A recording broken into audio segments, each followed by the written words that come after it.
চুই ঝালের ঝালমুড়ি এটি খুলনায় পাওয়া যায় এবং খুলনার বিখ্যাত একটি ঝালমুড়ি। এই চাচা প্রায় 25 থেকে 26 বছর ধরে এই ঝালমুড়ি বিক্রি করে আসছে এবং 2 ডেক থেকে 3 ডেক মুড়ি কিন্তু এখানে সেল করা হয় এবং কাঁচা ছোলা সেদ্ধ করে সেটাকে আবার মুড়ির সাথে দেওয়া হয় এবং স্পেশাল মশলা দিয়ে এটা তৈরি করা হয়। এনার সিক্রেট হলো এনার মশলাই, এবং মশলার সাথে চুই ঝাল এবং রসুন দেওয়া হয়। স্পেশাল কিছু প্লেট আছে, 10 টাকা, 30 টাকা বা 50 টাকা, 100 টাকা পর্যন্ত প্লেট আপনি বানিয়ে খাইতে পারবেন। এটা অসম্ভব সুন্দর এবং একটি মজাদার ঝালমুড়ি।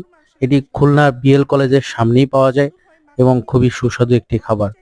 ইনি প্রথম কিন্তু চুই ঝাল ঝালমুড়ি এনার হাত দিয়েই তৈরি হয়েছে এবং এই চুই ঝাল ঝালমুড়িটি অনেক সুস্বাদু এবং খুবই মজাদার।